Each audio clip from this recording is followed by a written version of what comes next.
সিলেট শহরে এখন ভোগান্তির আরেক নাম যানজট এবং যত্রতত্র পার্কিং। সিটি কর্পোরেশন থেকে একাধিকবার অভিযান চালালেও কিন্তু যত্রতত্র পার্কিং এবং অবৈধ ফুটপাত দখল যেন কমছেই না।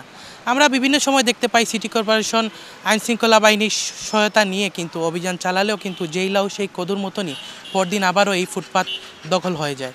বিশেষ করে বাসমান ব্যবসায়ী যারা আছেন তারা তাদের সবজি এবং ফল নিয়ে পাশে সাজান, যার ফলে কিন্তু শহরে একটা যানজট তৈরি হয়। এবং বিশেষ করে যদি বলি শহরের বাইরে থেকে আসা বিভিন্ন যানবাহন থেকে শুরু করে প্রাইভেট যে যানবাহনগুলো আছে সেগুলো যত্রতত্র পার্কিংয়ের ফলে কিন্তু শহর জুড়ে একটা যানজটের তৈরি হচ্ছে, যার ফলে জরুরি রুগী থেকে শুরু করে অনেকেই তাদের নিত্য প্রয়োজনীয় কাজ তারা সঠিক সময়ে সম্পূর্ণ করতে পারছেন না, যার ফলে কিন্তু জনভোগান্তি দিন দিন বেড়েই চলছে।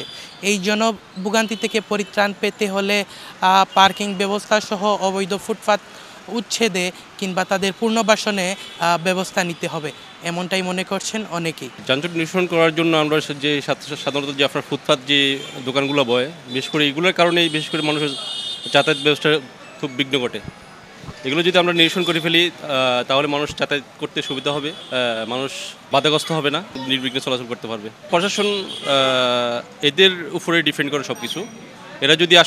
এরা যদি নিজের জোরালো ভূমিকা রাখে প্রশাসন, তাহলে এই ধরনের যানজট হয় না। এদের জোরালো ভূমিকা নাই বিদায় এরা এই ধরনের হিমিটেশনের মাঝে মানুষ পড়তে হয়। আমরা সবাই যদি সচেতন থাকি এই যানজট অবশ্যই নিরসন করা সম্ভব। আমরা যদি অসচেতন থাকি আমাদের পক্ষে সম্ভব না যে যানজট নিরসন করা। সবাই সচেতন থাকা প্রয়োজন। ফুটপাত না সরানোর আক্তরি কিন্তু আপনার যানজটটা সরতেছে নাকি, এই কারণে যেন একটু ভোগান্তি হয় কি আমাদের।